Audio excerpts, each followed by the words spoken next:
दोस्तों नमस्कार। Learning by AP sir YouTube channel में आपका स्वागत है। कल के वीडियो में हम लोग कम्युनिकेशन एंड इंफॉर्मेशन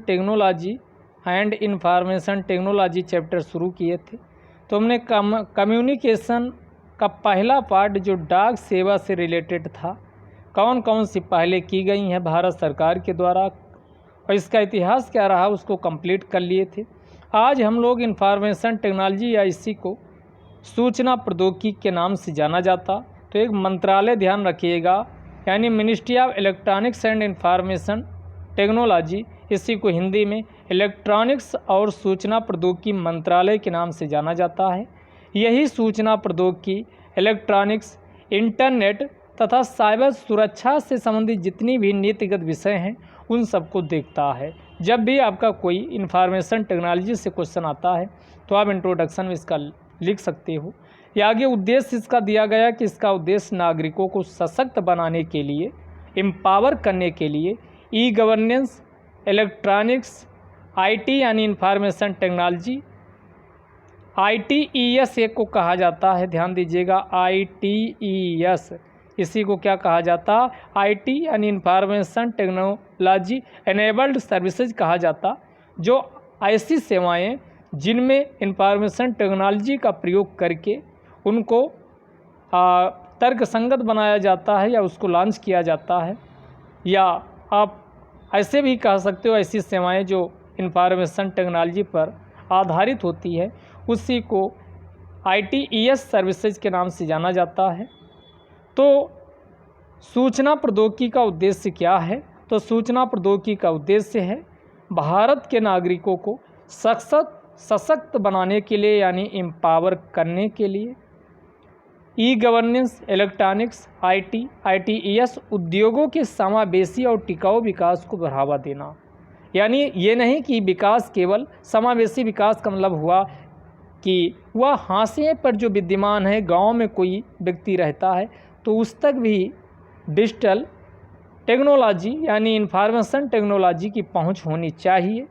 और इतना यानी टिकाऊ का मतलब हुआ कि एक दिन वो इन सर्विसेज का लाभ तो ले सकता, लेकिन बाद में उसके पास पैसे नहीं है तो आगे या ऐसी सेवाएं वो प्रयोग में नहीं कर सकता। तो भी आपका इसका उद्देश्य है, यानी समावेशी हो, सभी लोग इसमें शामिल हो, टिकाऊ हो, लंबे समय तक सेवा चले, तो ये आपका समावेशी व टिकाऊ विकास को बढ़ावा देना।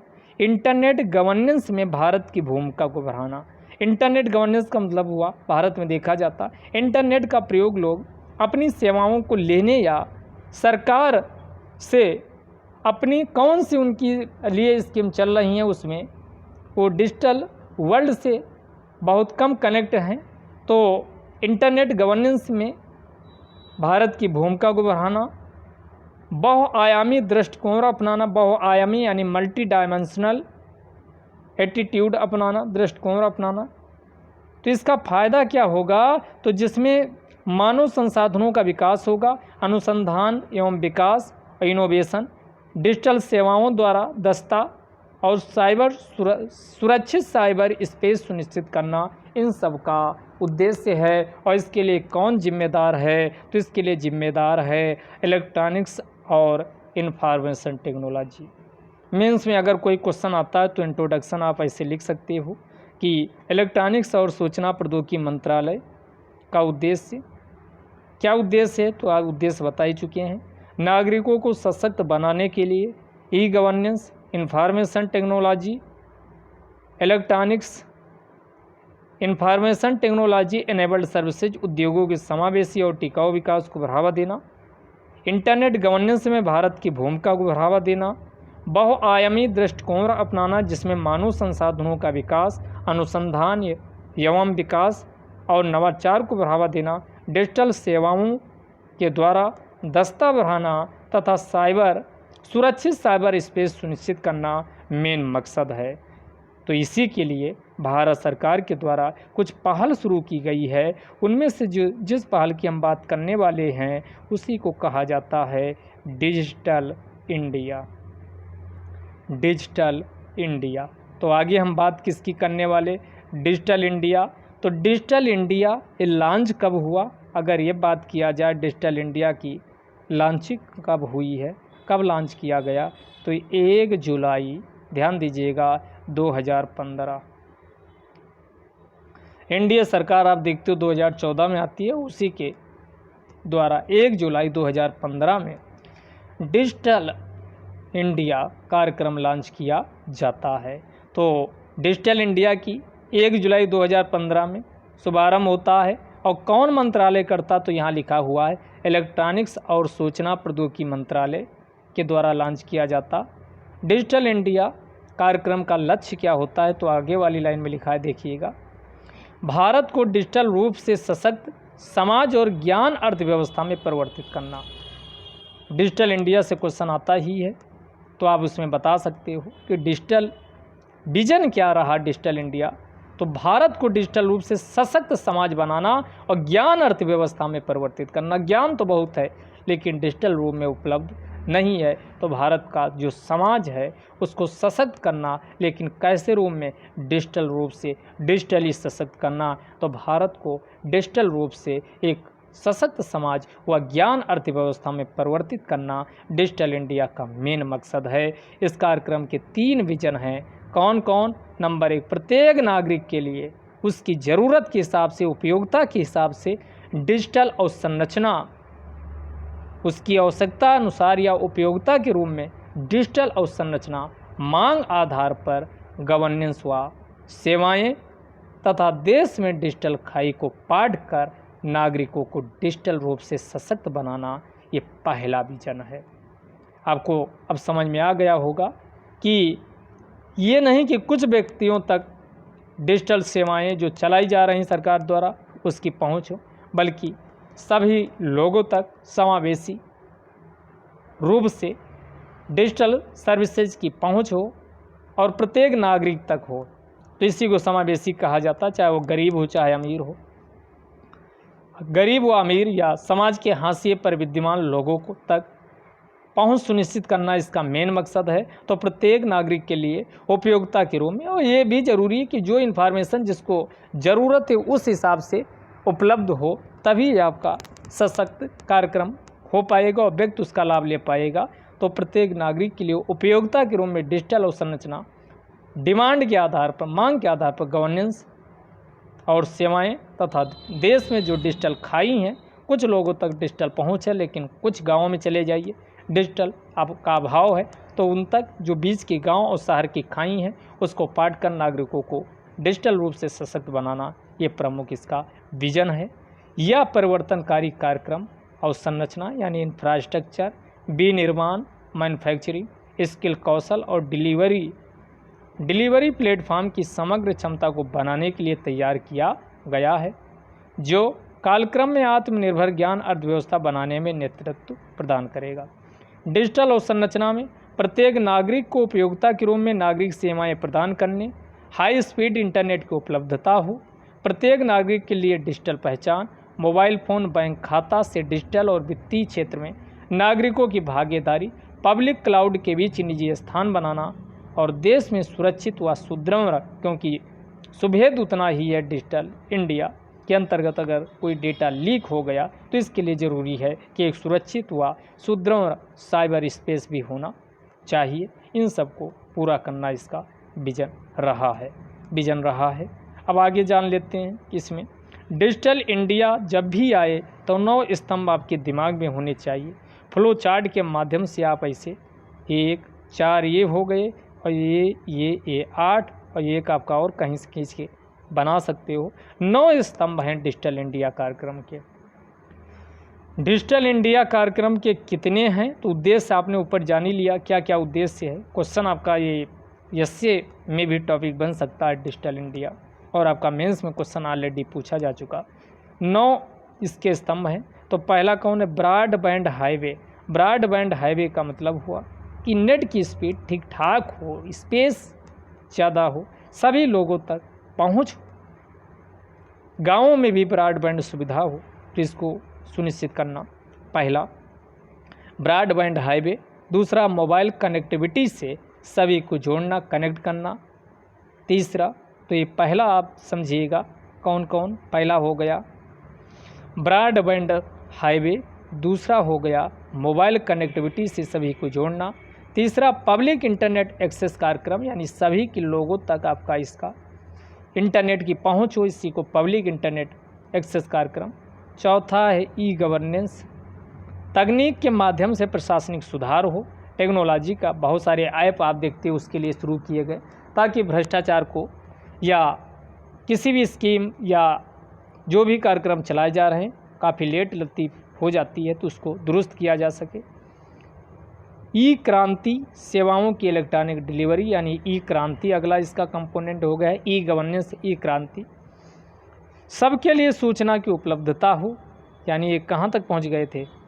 अगला जो भी है पांचवा ये होगा और छठा ये होगा सभी के लिए सूचना की प्राप्ति हो, सब तक सूचना हो। इलेक्ट्रॉनिक्स विनिर्माण हो, यानी ई विनिर्माण इसको कह सकते हो, इलेक्ट्रॉनिक विनिर्माण यानी ये सातवां होगा।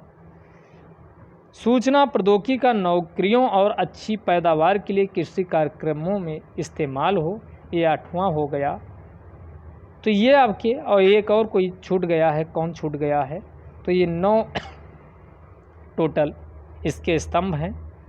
तो जान लेते हैं। पहला हमने कहा ब्रॉडबैंड हाईवे, दूसरा मोबाइल कनेक्टिविटी से सभी को जोड़ना, तीसरा पब्लिक इंटरनेट एक्सेस कार्यक्रम, चौथा ई गवर्नेंस, पांचवा तकनीक के माध्यम से प्रशासनिक सुधार, छठा ई क्रांति, सातवां सबके लिए सूचना उपलब्धता, सबके लिए सूचना उपलब्ध हो, और आठवां इलेक्ट्रॉनिक्स विनिर्माण हो, और नौवां जो था सूचना प्रौद्योगिकी का नौकरियों और अच्छी पैदावार के लिए, यानी सूचना जो इन्फॉर्मेशन टेक्नोलॉजी है वो केवल नौकरी के लिए ही प्रयोग ना हो बल्कि अच्छी पैदावार के लिए कृषि कार्यक्रमों में भी इस्तेमाल किया जाए। तो टोटल कितने? 9 इसके स्तंभ हैं। तो 9 स्तंभ आप लिखिए और सोचिए कौन कौन हैं। इसके अलावा मंत्रालय 2 प्रमुख अधिनियमों के दायरे में कार्य करता है। पहला सूचना प्रौद्योगिकी अधिनियम 2000, तो ये एक्ट आपके बिल्कुल ध्यान रखिएगा। 2008 में इसमें संशोधन किया गया और पहले आपका इलेक्ट्रॉनिक कॉमर्स शब्द यूज होता था, तो संशोधन के माध्यम से डिजिटल सिग्नेचर के स्थान पर इलेक्ट्रॉनिक सिग्नेचर शब्द यूज किया गया। तो पूछा जा सकता है कि वर्तमान समय में क्या शब्द यूज है? तो आपका डिजिटल, ध्यान दीजिएगा, डिजिटल सिग्नेचर के स्थान पर इलेक्ट्रॉनिक सिग्नेचर शब्द यूज किया गया है। अगला लक्षित लाभार्थियों तक विभिन्न लाभों व सब्सिडी को पहुंचाने के उद्देश्य से आधार प्लेटफॉर्म का लाभ उठाने के सभी प्रयास किए हैं। आधार को वैधानिक शक्ति प्रदान करने के लिए एक धन विधेयक पेश किया गया था और इसको लेकर काफ़ी विवाद भी हुआ था। आप करंट में इसको जरूर देखे होंगे। यानी इसका पूरा नाम था आधार वित्तीय तथा अन्य सब्सिडियों, लाभों, सेवाओं की लक्षित आपूर्ति कानून 2016। इसी को शॉर्टकट में आधार विधेयक कहा जाता है। तो आधार विधेयक प्रस्तुत किया गया। तो ये ध्यान रखिएगा, आधार वित्तीय तथा अन्य सब्सिडियों, लाभों, सेवाओं की लक्षित आपूर्ति कानून 2016, जिनमें सब्सिडी, लाभ, सेवाओं की डिलीवरी में सुशासन, दक्षता, पारदर्शिता, इन सबको प्रावधान है और इसे धन विधेयक के रूप में पेश किया गया। तो जाहिर सी बात है कि इसका खर्च भारत की कहाँ से किया जाएगा? संचयी निधि से किया जाएगा। आधार वित्तीय तथा अन्य सब्सिडियों, लाभों, सेवाओं की लक्षित आपूर्ति कानून 2016 में जो भी खर्चा होगा वो कहाँ से किया जाएगा? संचयी निधि से किया जाएगा। और यह लाभ भारत में रहने वाले लोगों को आधार संख्या प्रदान कर दिया जाता है, यानी आधार से आपको ऐड किया जाएगा। और इसी के साथ जो आपका UIDAI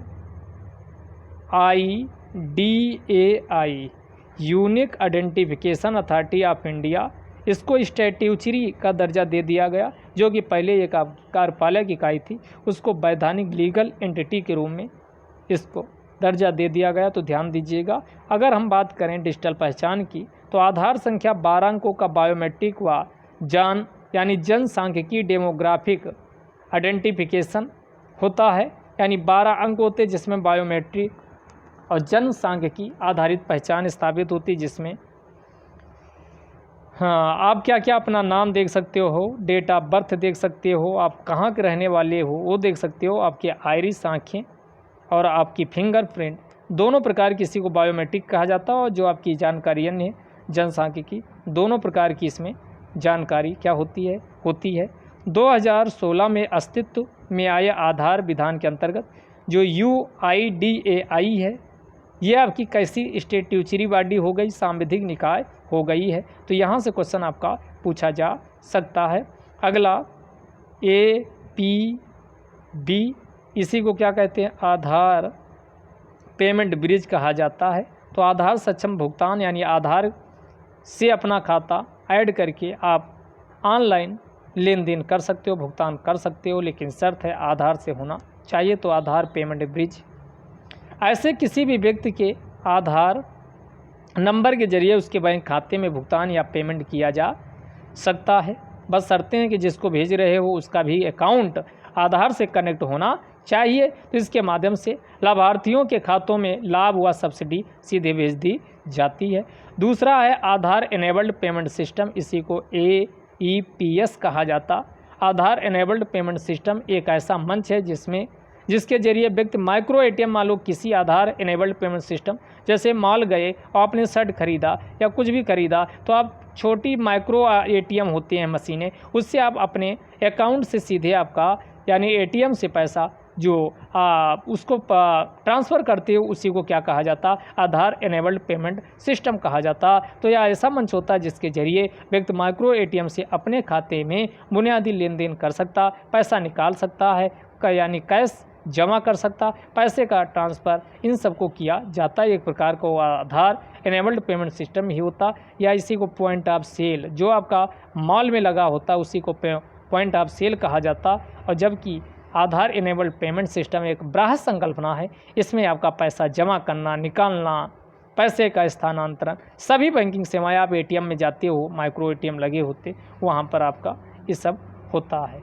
अगला है आधार भुगतान, यानी आधार यानी AEPS का व्यापारिक रूप है।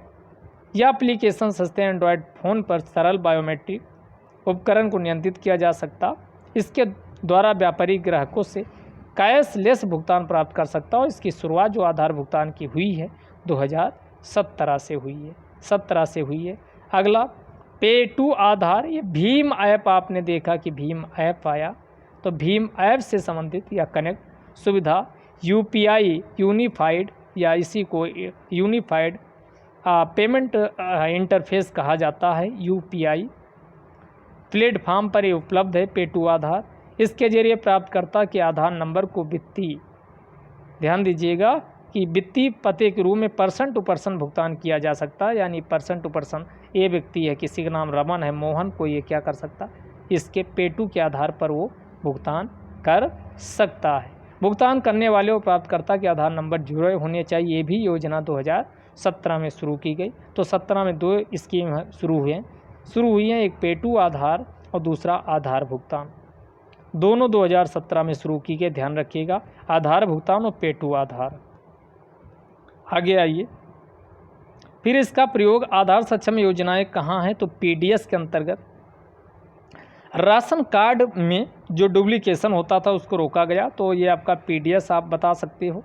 दूसरा पहल योजना, पहल से इस बार आपने देखा होगा कि पहल और उज्ज्वला योजनाएं हैं। जो पहल योजना है इसको गिनीज वर्ल्ड रिकॉर्ड में दर्ज किया गया, और यही क्वेश्चन इस बार आया था कि विश्व की ऐसी भारत की ऐसी कौन सी स्कीम है जिससे विश्व की वर्ल्ड रिकॉर्ड में दर्ज किया गया। तो इसमें काफ़ी LPG सब्सिडी बैंक खाता सीधे DBT के साथ डायरेक्ट बेनिफिट ट्रांसफ़र के अंतर्गत, यानी पहली स्कीम के तहत पैसा भेज दिया जाता बैंक खातों में। और लगभग कितने लाभार्थी, 15.12 करोड़ आपके इसमें आपके लाभार्थी हैं। और PDS के आधार पे आप देख सकते हो कितने आपका 18.05 करोड़, यानी इनका सर्टिफिकेशन प्राप्त होने के बाद राशन प्राप्त हो रहा। तो इससे आपका जो उल्टे सीध या भ्रष्टाचार इसमें जो व्याप्त था उसको कम किया गया है।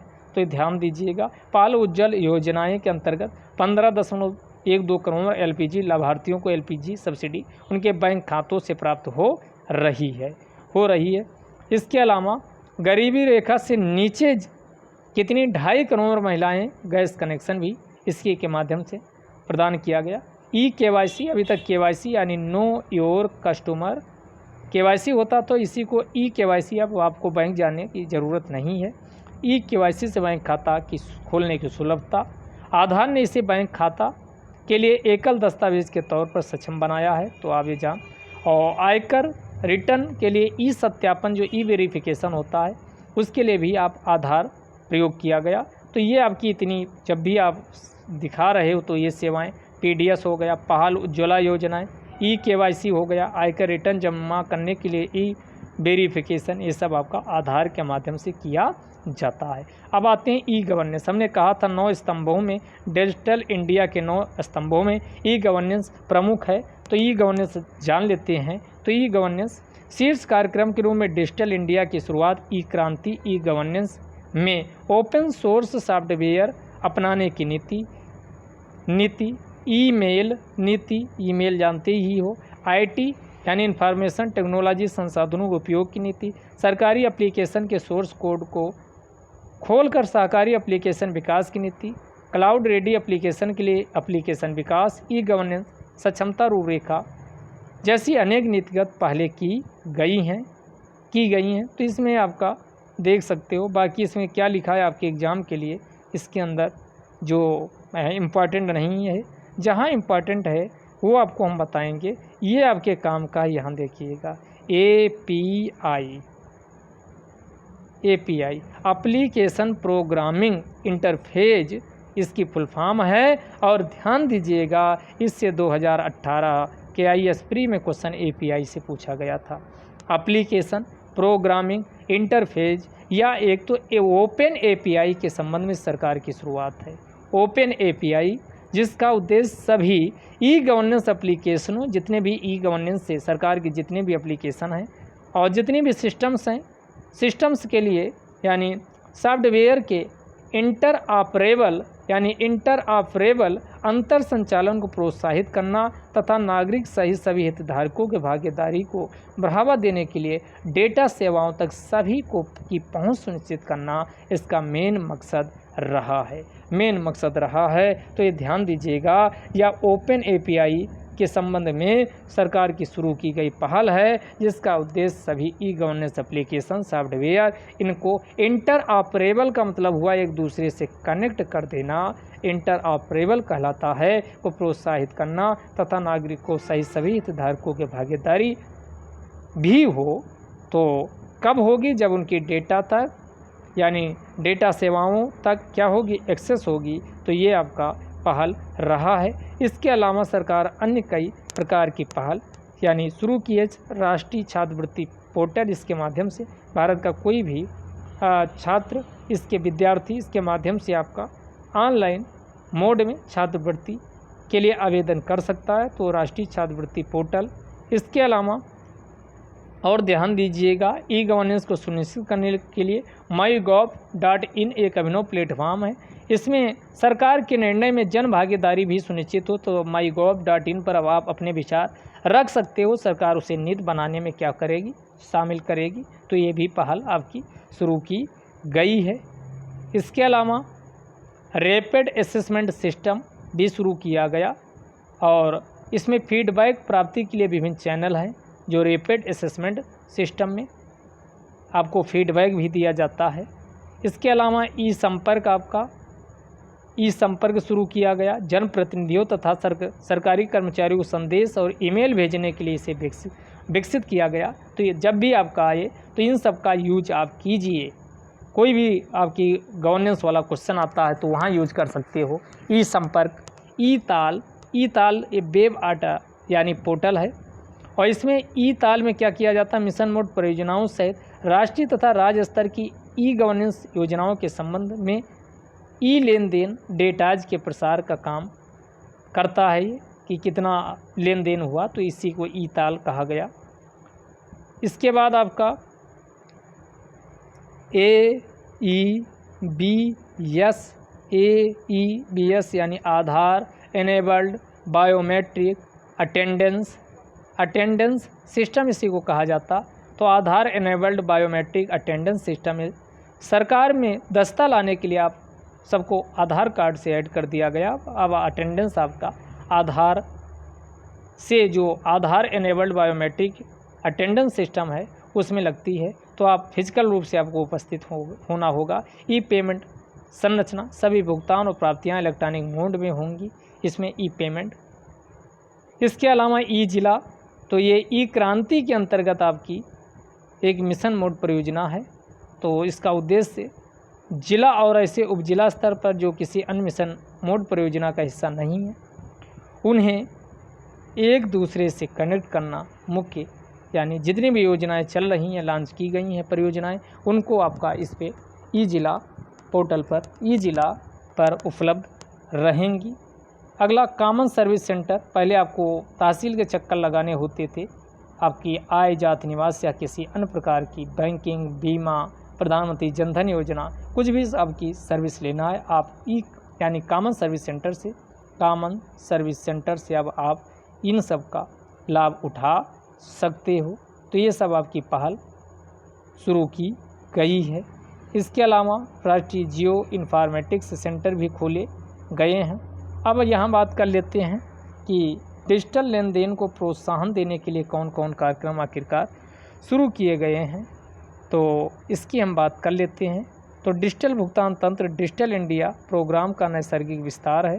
तो इसमें भी आपका कोई काम का नहीं, 2016 में इसमें आपका ये दिया हुआ है। यहाँ देखिएगा 2016 में शुरू किया गया डिजिसाला। क्वेश्चन पूछा जा सकता है डिजिसाला, साला 16 इसे याद कर सकते हो। तो डिजिसाला 2016 में नागरिकों के लिए इलेक्ट्रॉनिक भुगतान के विभिन्न स्वरूपों के प्रति जागरूकता फैलाने के लिए डिजिसाला नामक नए शैक्षिक चैनल की शुरुआत की गई। एक प्रकार का डिजिसाला एक चैनल है, इसमें जागरूकता फैलाई जाती कि भारत के नागरिक अधिक से अधिक इलेक्ट्रॉनिक पेमेंट, इलेक्ट्रॉनिक भुगतान करें जो भी आपका उपलब्ध हैं। तो साथ ही 16 में ही www.cashlessindia.gov.in ये वेबसाइट भी शुरू की गई, तो ये ध्यान रखिएगा। 16 में ही www.cashlessindia.gov.in, तो ये आपका डिजिटल भुगतान को ये आपका, और 2016 में ही ध्यान दीजिएगा आपका भीम ऐप को भी शुरू किया गया है, जिसके माध्यम से आप डिजिटल रूप में भुगतान तथा लेन देन को बढ़ावा देने के लिए एक और आपका भीम ऐप शुरू किया गया। और भीम ऐप के साथ साथ अगला जो शुरू किया गया और डिजी धन मिशन था। डिजी धन मिशन आपका पुरस्कार आपने देखा था घोषित किए गए थे। तो आपका 2017 में भीम आधार की शुरुआत की गई। भीम ऐप 2016 में आया, ध्यान दीजिएगा, भीम ऐप 2016 में आया है और भीम आधार 2017 में आया। आधार से इसको लिंक कर दिया गया, तो भीम आधार 2017 में आया। डिजिसाला 2016 में आया आपने देखा, और आपका 2017 में भीम आधार आया। और आपका डिजी धन मिशन की भी शुरुआत की गई 2017 में ही, और इसका उद्देश्य डिजिटल भुगतान व लेन देन को बढ़ावा देने के लिए किया गया था। और 2013 में एक नीति आई थी, सार्वभौमिक इलेक्ट्रॉनिक सुगमता की नीति। तो सार्वभौमिक इलेक्ट्रॉनिक सुगमता की नीति 2013 ये किसके लिए लाई गई थी? तो असल में दिव्यांग व्यक्ति जो विकलांग होते थे, दिव्यांग व्यक्तियों की बाधाओं को दूर करने के साथ साथ उन्हें दैनिक जीवन में इलेक्ट्रॉनिक्स एंड इंफॉर्मेशन टेक्नोलॉजी में बिना किसी सहारे स्वतंत्र रूप से वो इसमें पहल कर सकें, पार्टिसिपेट कर सकें, उसके लिए इसे शुरू किया गया था।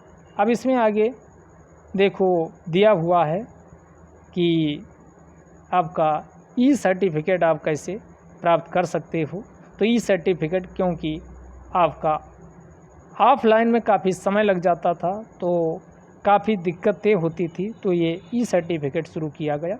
और ई सर्टिफिकेट में कौन कौन है? तो ऑनलाइन ई सिग्नेचर या इसी को ई साइन कहा जाता है। तो ई साइन की औपचारिक शुरुआत कब हुई थी? डिजिटल इंडिया के साथ ही ई साइन की भी शुरुआत हुई, ध्यान रखिएगा। 2015 में ही ई सिग्नेचर की शुरुआत हुई। यह ऑनलाइन इलेक्ट्रॉनिक हस्ताक्षर सेवा होता है जिसे ध्यान दीजिएगा जिसे सेवा वितरण एप्लीकेशन से एप्लीकेशन प्रोग्रामिंग इंटरफेस यानी EPI अभी बताए EPI के माध्यम से इसको कनेक्ट किया जाता है। इसके जरिए यूजर को दस्तावेज पर ई-साइन करने की सुविधा प्राप्त हो जाती है। अगर ई सिग्नेचर पूछा जाए तो यह आपका 2015 में शुरू किया गया था। इलेक्ट्रॉनिक हस्ताक्षर सिग्नेचर होता है जिसे API के माध्यम से जोड़ा जाता है। इसके माध्यम से ई-साइन यूजर को ई-साइन करने की सुविधा प्राप्त होती है। आधार eKYC सेवा के जरिए आधार धारक के सर्टिफिकेशन के साथ ऑनलाइन इलेक्ट्रॉनिक हस्ताक्षर सेवा की सुविधा मिलती है। तो अब इस बार का ई सिग्नेचर से क्वेश्चन आपका 2019 के IAS प्री में पूछा गया था। तो आप देखिए कितना इम्पोर्टेंस आपकी इस बुक का है। फिर राज्य डेटा केंद्र आपका E-गवर्नेंस का पार्ट है। तो ये आपका इसके अंदर कुछ है नहीं जो आपके एग्ज़ाम के पॉइंट ऑफ व्यू से सब कॉमन चीज़ें हैं। ई-संगम ये भी आपका कोई काम का नहीं है। काम का आपका ये है national knowledge network. National knowledge network की स्थापना कब हुई है तो ध्यान दीजिएगा 2010 में हुई है। उद्देश्य इसका वही उच्च शिक्षा अनुसंधान के सभी संस्थानों को high speed data communication network से जोड़ना है जिससे कि ज्ञान वितरण और सामंजस्य या सहयोगपूर्ण अनुसंधान की सुविधाओं का आदान प्रदान किया जा सके। इतना ही आपके काम का है। तो पूछा जा सकता है नेशनल नॉलेज नेटवर्क की शुरुआत कब हुई थी? 2010 में हुई थी। उद्देश्य क्या है, लक्ष्य क्या है?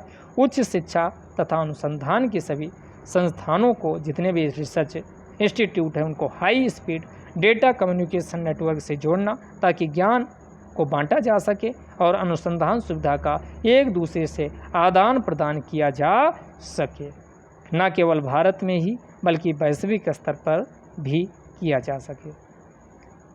अगला मोबाइल सेवा प्लेटफॉर्म। तो इसमें आपका कोई काम का है नहीं। अगला काम का है उमंग।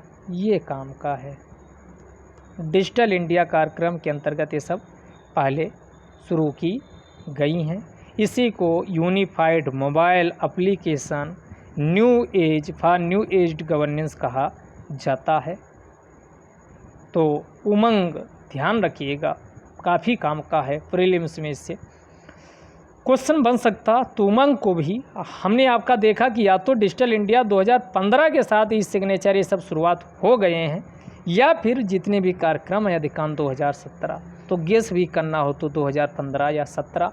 तो उमंग, डिजिटल लॉकर या ऐसे अन्य कार्यक्रम हैं तो आप गेस 2017 कर सकते हैं क्योंकि 17 में ही अधिकांश शुरू किए गए हैं। तो ध्यान रखिएगा। तो उमंग की फुल फॉर्म हमने बता दिया, unified mobile application for new age governance है।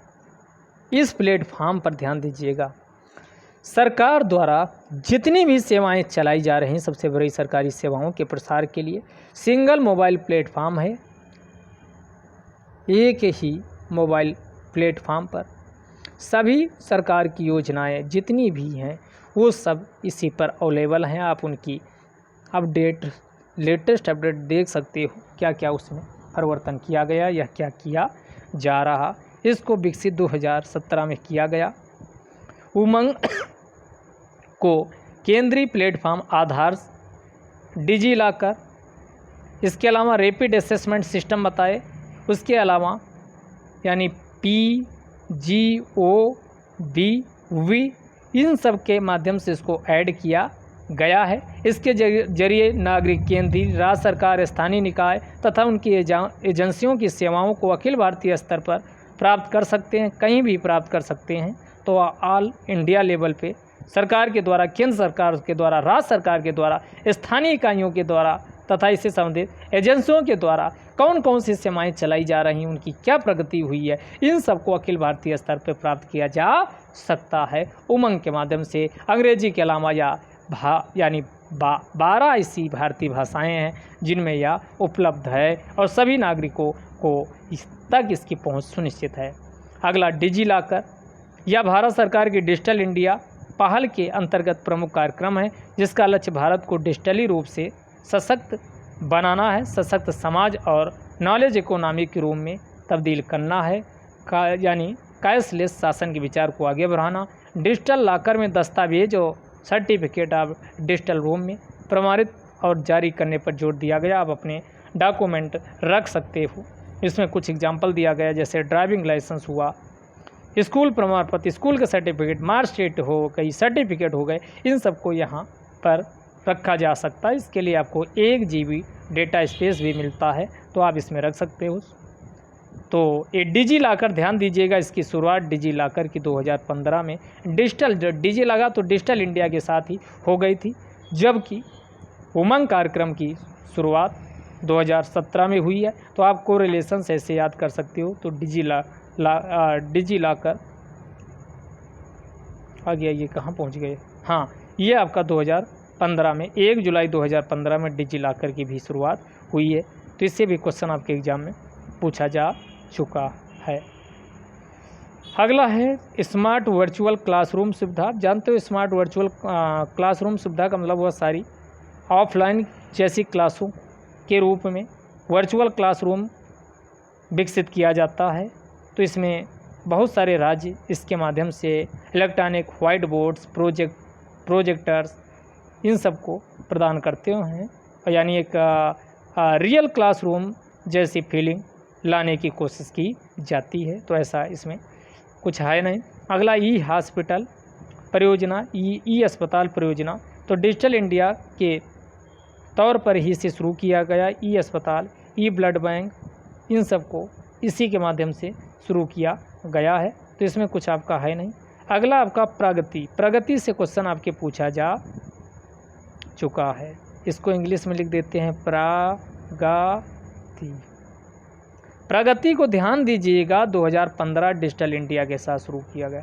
डिजी लॉकर को 2015 में, प्रगति को 2015 में, डिजिटल इंडिया को 2015 में शुरू किया गया। तो आप ऐसे जब कोरिलेशंस याद करोगे तो आप कभी कंफ्यूज नहीं होगे, याद रहेगा, भूलोगे नहीं। तो याद रखिएगा प्रगति है क्या, तो हमने लिखा प्रगति। तो इसमें पी से हो गया प्रो, ई से हो गया एक्टिव, जी से हो गया गवर्नेंस, ए से हो गया एंड टी से टाइमली, और ई से आपका हो गया प्रगति, यानी टी, और उसके बाद आई है, आई से हो गया इम्प्लीमेंटेशन, यानी कि pro, active, governance and timely implementation. इसकी शुरुआत 2015 में की गई। इसमें ई गवर्नेंस के जरिए तकनीक की सहायता से सरकारी कामकाज में सुधार लाने के लिए इसको शुरू किया गया। ई गवर्नेंस का प्रयोग किया जाता है वीडियो कॉन्फ्रेंसिंग इत्यादि के माध्यम से सरकारी कामकाज में सुधार हो, तो इसका मेन मकसद था। आगे लिखा भी है, वीडियो कॉन्फ्रेंसिंग सेवा के जरिए भारत सरकार के सचिव और राज्यों के प्रमुख सचिव एक ही मंच पर आते हैं, जहां प्रधानमंत्री उनके साथ विभिन्न महत्वपूर्ण परियोजनाओं, कार्यक्रमों पर विचार विमर्श करते हैं। केंद्र एवं राज्य के संबंधित अधिकारियों के साथ यह विमर्श पूरी सूचना जमीनी स्तर की नवीनतम तस्वीरों के आधार पर किया जाता है। इससे केंद्रीय स्तर की योजनाओं, परियोजनाओं, राज्य स्तर की परियोजनाओं पर तेज कार्य करने और केंद्र तथा राज्य स्तर के विभागों से संबंधित शिकायतों का समाधान तेजी से कर लिया जाता है। तो ये प्रगति ध्यान रखिएगा। डिजिटल इंडिया प्लेटफॉर्म, तो डिजिटल इंडिया कार्यक्रम आप देख ही चुके हो, 2015 में शुरू किया गया। अगला डीबीटी, डायरेक्ट बेनिफिट ट्रांसफ़र। जब भी डिजिटल इंडिया से कोई क्वेश्चन आए, इन सब का यूज कर सकते हो। तो डीबीटी के तहत बैंकों के इलेक्ट्रॉनिक यानी ट्रांसफ़र के स्थान पर आधार सक्षम खातों के लाभार्थियों को सीधे कैश इसमें खाते में ट्रांसफ़र की जाती है। तो इसी को डीबीटी कहा जाता, डायरेक्ट बेनिफिट ट्रांसफ़र। जैसे आपका सब्सिडी का पैसा या लाभ सीधे खाते अकाउंट में आपका लाभार्थी बेनिफिशरीज के अकाउंट में पैसा ट्रांसफ़र कर दिया जाता है। अगला ई वे बिल, यानी इलेक्ट्रॉनिक वे बिल इसे कहा जाता। तो जीएसटी नियमों के अंतर्गत ई वे बिल का यानी करदाता, टैक्स पेयर जो हैं तथा परिवाहकों को एक स्थान से दूसरे स्थान तक वस्तुएं पहुंचाने के लिए एकल ई वे बिल प्राप्त करने हेतु स्वयं सेवा मंच उपलब्ध कराता है। जीएसटी के अमल में लाए जाने के उपरांत व्यापार को सुलभ बनाने और मौजूदा कर एकत्रण के उपाय में सुधार की ज़रूरत महसूस की गई थी। इसी के लिए ई वे बिल तंत्र की स्थापना की गई है। अब वहाँ आपको मान लो ये स्थान से कोई सामान गया बी स्थान पर, तो इसमें एक राज्य ऐसे पार करता था तो आपको वहाँ दिखाना होता था, काफ़ी समय आपका वाहन काफ़ी समय तक रुका रहता था। तो ऐसी समस्या से निजात पाने के लिए यानी जीएसटी लागू किया गया। उसी में ई वे बिल एक स्थान से दूसरे स्थान तक वो यानी वस्तुएं पहुंचाने के लिए इसका प्रयोग किया जाता। इसमें आपका जो ड्राइवर होता है ये अपने पास इसको रखता है पास, ई वे बिल तुरंत दिखा देता है। जैसे आपका इंटीग्रेटेड चेक पॉइंट जो होते हैं वहाँ आपका टोल टैक्स होते हैं उसको पार करता है, तुरंत दिखाता हो, उसको एंट्री मिल जाती है, जिससे वाहनों की जो लाइन लगती थी वो लगने की समस्या से निजात पाया जा चुका है। तो ये सब पहले थी, लेकिन इसके साथ साइबर क्राइम काफ़ी ज़्यादा लगातार बढ़ता जा रहा। तो हमारे लिए ज़रूरी है कि साइबर सुरक्षा भी सुनिश्चित किया जाए। तो यहाँ से देखिएगा 2013 में राष्ट्रीय साइबर सुरक्षा नीति लाई गई।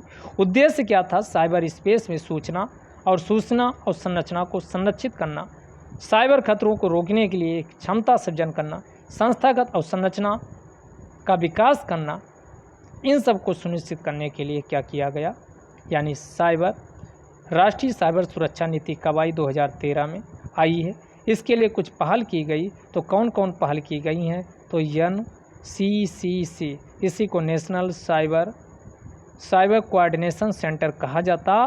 तो ये की स्थापना साइबर हमलों की तैयारी और पूर्वानुमान लगाने के लिए जागरूकता फैलाने के उद्देश्य से की गई है। तो नेशनल साइबर कोऑर्डिनेशन सेंटर ये क्या करता? साइबर हमलों की तैयारी के लिए और पूर्वानुमान लगाने के लिए जागरूकता फैलाने का उद्देश्य यानी जागरूकता फैलाता है।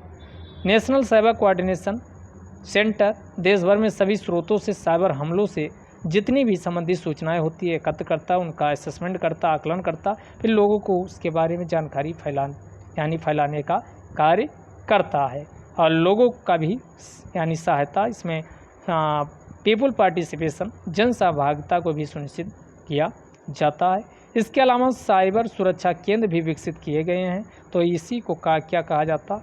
सर्ट इन ने क्या किया है? साइबर सुरक्षा केंद्र या जैसे बॉटनेट क्लीनिंग और मालवेयर एनालिसिस सेंटर का आरंभ किया। यह केंद्र बैंकों और आम इस्तेमालकर्ताओं के पक्ष में खतरनाक कंप्यूटर कार्यक्रमों को पता लगाने और उसके लिए फ्री टूल्स मुहैया कराता है। तो ये साइबर सुरक्षा केंद्र का विकास इंडियन कंप्यूटर इमरजेंसी यानी इसी को क्या कहा जाता? सर्ट इन कहा जाता। तो पीछे चलिए, Indian computer emergency response team के द्वारा साइबर सुरक्षा केंद्र का यानी को विकसित किया गया। इसमें बॉटनेट व मालवेयर एनालिसिस सेंटर स्थापित किए गए हैं। उसके अलावा आप देखते हो जो अभी बताइए कि UIDAI unique identification authority of India, असल में इसकी स्थापना 2009 में की जाती है और ये इलेक्ट्रॉनिक्स और सूचना प्रौद्योगिकी मंत्रालय से संबंधित योजना आयोग के सहायक विभाग के रूप में स्थापित किया गया था। लेकिन आगे चल करके इसी को 2016 में हमने कहा आधार विधेयक पेश किया गया। इसी के साथ इसको लीगल यानी वैधानिक इकाई के रूप में स्थापित कर दिया गया है। तो अब अगर पूछा जाए तो आपका ये वैधानिक इकाई है। अगला साइबर अपीली प्राधिकरण यानी साइबर एपेलेट यानी इसी को ट्रिब्यूनल कहा जाता। तो आपका इंफॉर्मेशन टेक्नोलॉजी अधिनियम 2000 बताए कि एक धारा है 48A के अंतर्गत के प्रावधानों के अनुसार 2006 में साइबर नियामक अपीली अधिकरण यानी इसी को क्या कहा जाता? CAT कहा जाता, साइबर एपेलेट ट्रिब्यूनल कहा जाता की स्थापना की गई है। कब? 2006 में। तो ध्यान रखिएगा इसकी स्थापना 2006 में हुई है साइबर एपेलेट ट्रिब्यूनल की। IT एक्ट 2000 की धारा कब?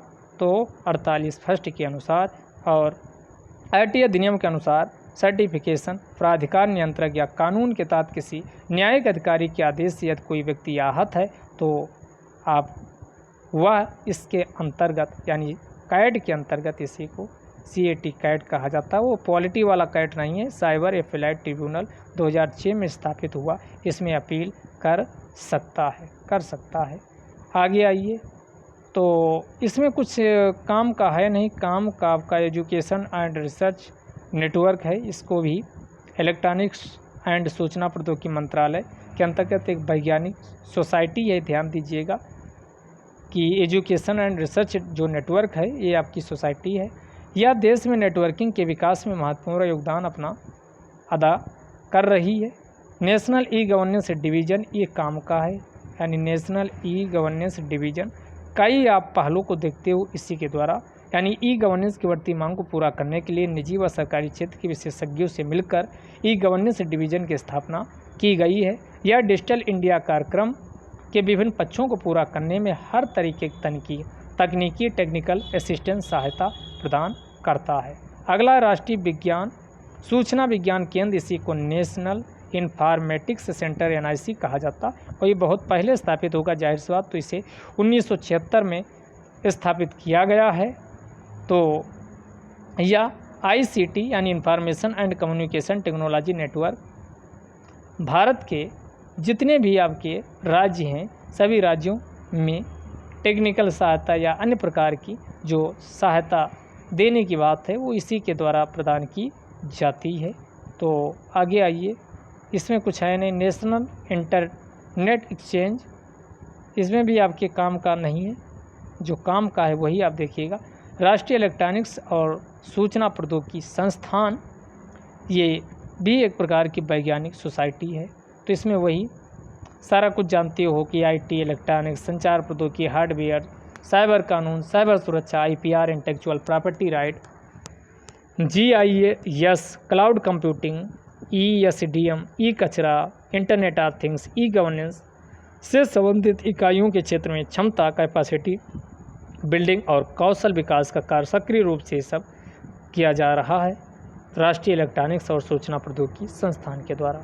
अगला है सॉफ्टवेयर टेक्नोलॉजी पार्क।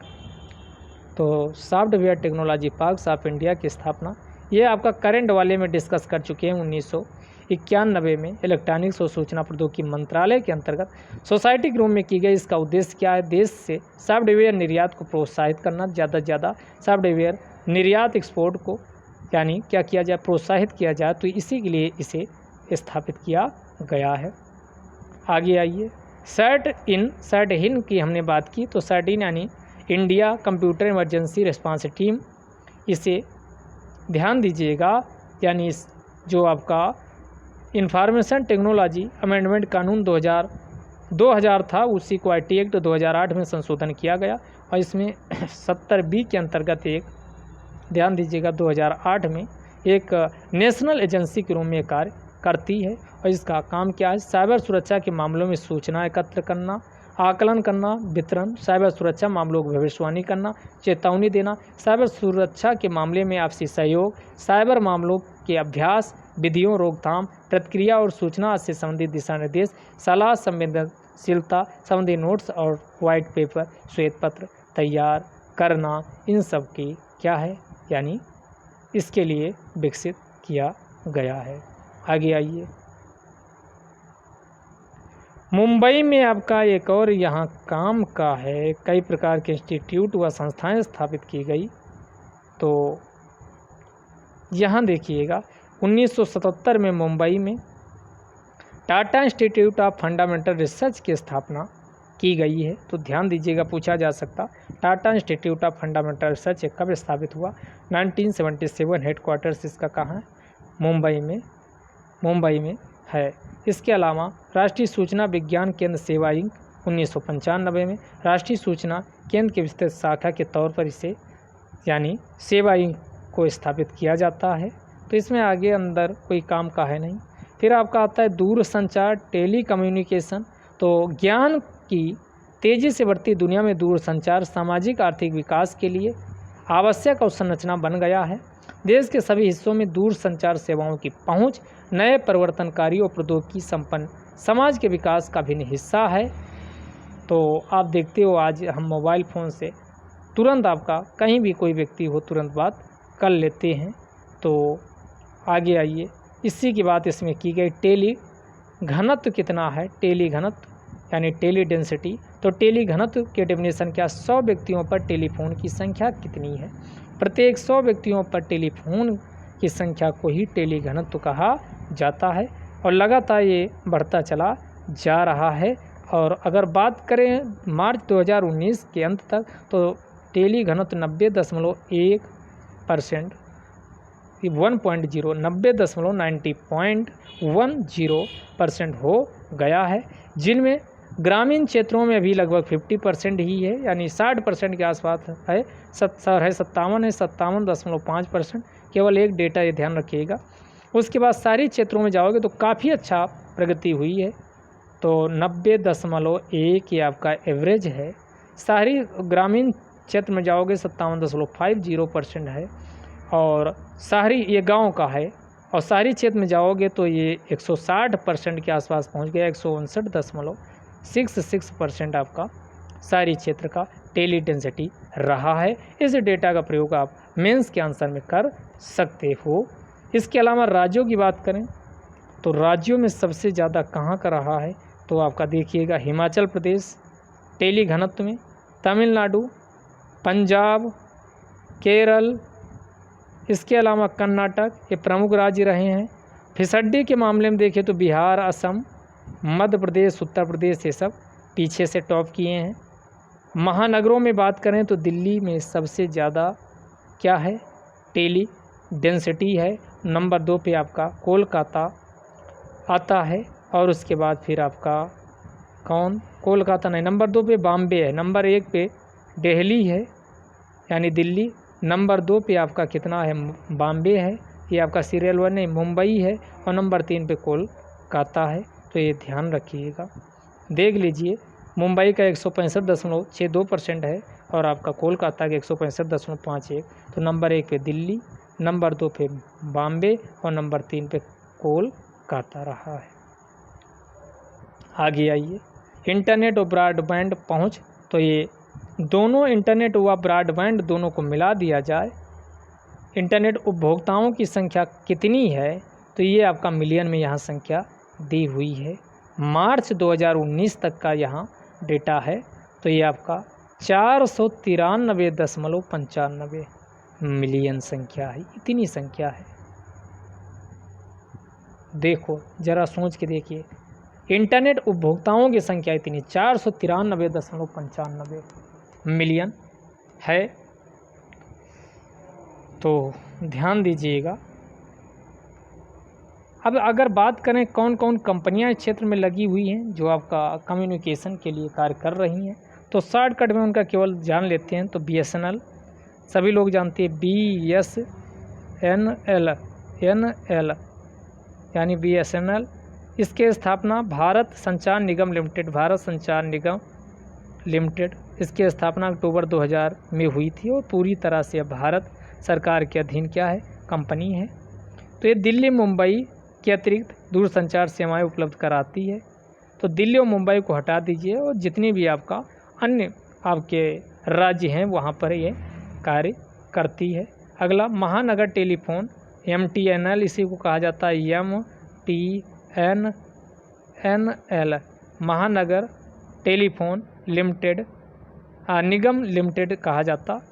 तो हमने अभी कहा कि BSNL की स्थापना बाद में हुई, क्योंकि दिल्ली मुंबई के अलावा है, तो इसकी स्थापना 2000 में हुई। MTNL की स्थापना कब हुई है, तो ध्यान दीजिएगा 1986 में, राजीव गांधी के काल में इसकी स्थापना की जाती। और MTNL का उद्देश्य है, 2 को जो हटाए थे उसमें इसमें शामिल कर लीजिए, दिल्ली व मुंबई में यानी क्या करना, हाँ, इंटरनेट सेवाएं प्रदान करने के लिए इसकी और कॉलिंग के लिए इसके स्थापना की गई है।